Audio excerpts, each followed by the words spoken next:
ശുഭാമയാണ്. ശുഭാമേ, welcome to our channel. ശുഭാമേ, ഇപ്പോഴത്തെ കാലത്ത് കുട്ടികൾ ഫോണിലും ടിവിക്കും അഡിക്റ്റ് ആണ്. എന്നാൽ ശുഭാമയുടെ കാലത്ത് ഫോണും ടിവിയും ഒന്നുമില്ലല്ലോ.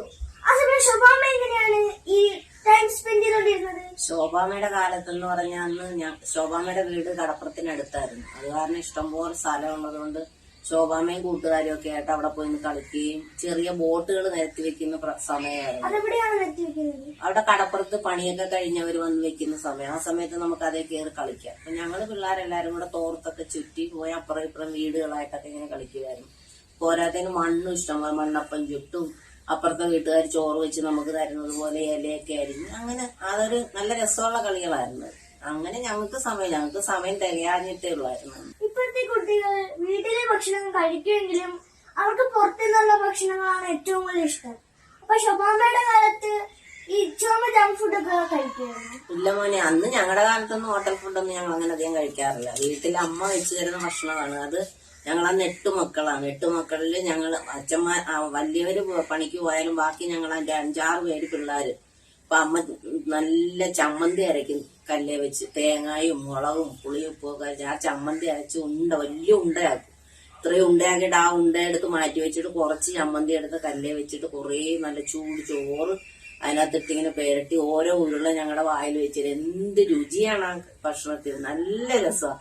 ഞങ്ങൾ അങ്ങനെയുള്ള ഭക്ഷണമൊക്കെ കഴിച്ചിട്ടുണ്ട്. പിന്നെ മീനൊക്കെ നമുക്ക് ധാരാളം കിട്ടുന്ന കാരണം മീൻകറിയും കപ്പയും ചോറും അന്നത്തെ ഫുഡ് അതൊക്കെ തന്നെ. ഞങ്ങളങ്ങനെ പുറത്തുനിന്ന് പോയി ഭക്ഷണം കഴിച്ചായിട്ട് ഓർമ്മയേ ഇല്ല. അന്ന് ശോഭാമയ്ക്ക് ഇറച്ചിനായിട്ട് ഒരുപാട് ചിക്കൻ എനിക്ക് ഓർമ്മയേ ഇല്ല അങ്ങനെ ഒരുപാട് കഴിച്ചായിട്ട്. പക്ഷെ ബീഫ് ഞായറാഴ്ച തോറും പള്ളിയിൽ പോയിട്ട് വരുമ്പോ അമ്മ വാങ്ങിച്ചുകൊണ്ട് വരും. എന്നിട്ട് ഞങ്ങളത് കുറേ കിഴങ്ങൊക്കെ അംഗങ്ങൾ കൂടുതലുള്ളതല്ലേ, കുറെ കിഴങ്ങ് ഇട്ട് ഇറച്ചിയിട്ട് കറി വെക്കുക. അന്നത് കൂട്ടും ഞങ്ങൾ. ആ ഓർമ്മയുള്ള, അല്ലാതെ ചിക്കൻ മേടിച്ചായിട്ട് ശോഭാമയ്ക്ക് അങ്ങനെ ഓർമ്മയേ ഇല്ല ചിക്കന്റെ. ഇപ്പോഴത്തെ കുട്ടികൾ സ്കൂളിൽ പോകുമ്പോൾ അവർ സ്കൂൾ ബസ്സിലും അല്ലെങ്കിൽ ഓട്ടോയിലും അല്ലെങ്കിൽ പേരൻസ് കൊണ്ടുവിടുകയൊക്കെയാ ചെയ്യുന്നത്. ശോഭാമയുടെ കാലത്ത് എങ്ങനെ ഈ സ്കൂളിൽ കൊണ്ടുവിട്ടോണ്ടിരുന്നത്? അന്ന് സ്കൂളിൽ പോകുന്നതെന്ന് പറഞ്ഞാൽ ഞങ്ങൾ എല്ലാവരും നടന്നു തന്നെ പോകും. എത്ര സ്കൂള് ദൂരെയാണെങ്കിലും. കാരണം ഞങ്ങൾ 3-4 സഹോദരങ്ങൾ തന്നെ ഒരു വീട്ടിലുണ്ട്. അപ്പൊ ഞങ്ങൾ എല്ലാവരും കൈക്കും പിടിച്ച് നടന്ന് നല്ല വർത്താനമൊക്കെ പറഞ്ഞ് മരത്തേന്ന് ചാമ്പയ്ക്കായോ അത് ഇതുമൊക്കെ പറിച്ച് തിന്നും കളിച്ചും രസിച്ചും വർത്താനം പറഞ്ഞൊക്കെ പോകും. അങ്ങനെ ഓട്ടോയിലൊന്നും ഞങ്ങൾ പോയിട്ടില്ല. ഞങ്ങൾ നടന്നു തന്നെ സ്കൂളിൽ പോയിക്കൊണ്ടിരുന്നത്. ശുഭാമേ, ഇപ്പോഴത്തെ കാലത്തെ കുട്ടികൾക്ക് ശിക്ഷണം വേണമെന്ന് തോന്നിയിട്ടുണ്ടോ? തീർച്ചയായിട്ടും. കാരണം ഇന്നത്തെ കാലത്തെ കുട്ടികൾ എല്ലാ വീടുകളിലും 1-2 മിക്ക വീടുകളിലും ഒരു കുട്ടിയേ ഉള്ളൂ. അപ്പൊ അവര് കുട്ടികളെ ശിക്ഷിക്കാറില്ല. കാരണം അവർ ചോദിക്കുന്നതെല്ലാം വാങ്ങിച്ചു കൊടുക്കും. പിള്ളേരോട് ഭയങ്കര സ്നേഹവും. ഞങ്ങളുടെ കാലത്തൊക്കെ കുട്ടികൾ പിന്നെ കൂടുതലുള്ളത് കാരണം നമ്മൾ എന്തെങ്കിലും തെറ്റ് ചെയ്താൽ തിരുത്താൻ നമ്മുടെ സഹോദരങ്ങൾ മൂത്തവരുണ്ട്. അപ്പൊ നമ്മൾ മൂത്തവരെ ബഹുമാനിക്കണം. പിന്നെ കാണുമ്പോ അതുപോലെ സന്ധ്യ സമയത്തായ ഞങ്ങളുടെ വഴി കൂടെ പോകുന്ന പ്രായമുള്ളവരോടെല്ലാം ഞങ്ങൾ സ്തുതി പറയണം. അതൊരു ചിട്ടയായിരുന്നു ഞങ്ങളുടെ വീടുകളിൽ. ഇന്നത്തെ കുട്ടികൾ മാതാപിതാക്കളോട് മൂത്തവരോട് മുതിർന്ന് സംസാരിക്കുന്നതിന് എന്തെല്ലാം തിരുത്തലുകളുണ്ട്. അവർക്ക് തിരുത്തി കൊടുത്താൽ അവരെ സമ്മതിക്കത്തുമില്ല. അത് അങ്ങനെയല്ല, ഇങ്ങനെയല്ല. എന്തെങ്കിലും കാര്യം മോനെ അത് അങ്ങനെയല്ല മോനെ ഇത് ഇങ്ങനെയാണെന്ന് പറഞ്ഞാൽ അവർ സമ്മതിച്ചു തരികയില്ല. അവര് പറയുന്നതാണ് കാര്യം. നമ്മൾ പറയുന്നതെല്ലാം തെറ്റ ഇന്നത്തെ കാലത്ത്. അതുകൊണ്ട് കുട്ടികൾ ഒരുപാട് വഷളായിക്കൊണ്ട് തന്നെ ഇരിക്കും ഇന്നത്തെ കാലത്ത്. ഇന്നത്തെ ന്യൂ ജനറേഷൻ കുട്ടികളോട് ശുഭാമയ്ക്ക് എന്താണ് പറയുന്നത്? എനിക്ക് പറയാനുള്ളത് കുട്ടികൾ മാതാപിതാക്കളെ സ്നേഹിക്കുക, മാതാപിതാക്കളെ ബഹുമാനിക്കുക. മാതാപിതാ ഗുരു ദൈവം എന്നാണ് പഴമൊഴി. അതിൽ നമ്മൾ മാതാപിതാക്കളെ ബഹുമാനിക്കുന്നതോടൊപ്പം തന്നെ നമ്മുടെ സ്കൂളിലെ അധ്യാപകരെ നമ്മൾ ബഹുമാനിക്കുക. അവർ നമ്മളെ തെറ്റുതിരുത്തുമ്പോൾ അത് ശരിയായിട്ട് വിനിയോഗിക്കുക.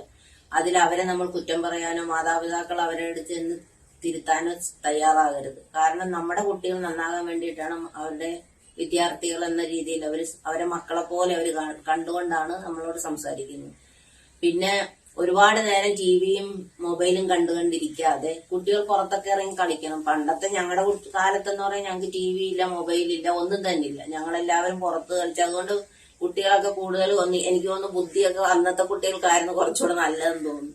ഇന്നത്തെ കുട്ടികൾ ബുദ്ധി ഇല്ല എന്നല്ല, ഉണ്ട്. പക്ഷെ അത് വിനിയോഗിക്കാൻ പിള്ളേർക്ക് അറിയാൻ പാടില്ല.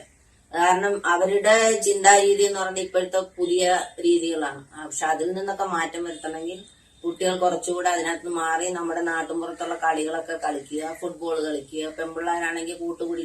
പക്ഷെ പിന്നെ ഇന്നത്തെ കാലത്ത് പെൺകുട്ടികളെ നമുക്ക് അടുത്ത വീടുകളിലോ മറ്റുള്ളവരുടെ അടുത്തോ കൊണ്ടുപോകാൻ പറ്റാത്തൊരു സാഹചര്യം കൂടെയാണ്. ഞങ്ങളുടെ ചെറുപ്പകാലത്തൊക്കെ ഞങ്ങൾ മുറ്റത്ത് എല്ലാവരും കൂടെ ഒന്നിച്ച് കെട്ടിപ്പിടിച്ച് കിടന്ന് രാത്രി ഉറങ്ങിയ സമയങ്ങളുണ്ട്. അന്നൊന്നും യാതൊരു ആരെയും പേടിക്കുകയും വേണ്ട. പക്ഷെ ഇന്നത്തെ കുട്ടികൾ അങ്ങനെ നമുക്ക് അതുകൊണ്ട് എല്ലാവരും നല്ല രീതിയിൽ മാതാപിതാക്കളെ എല്ലാവരും ബഹുമാനിച്ച് സ്നേഹിച്ച് നല്ല രീതിയിൽ ജീവിക്കാൻ ദൈവം എല്ലാവരും അനുഗ്രഹിക്കട്ടെ എന്ന് പ്രാർത്ഥിക്കും.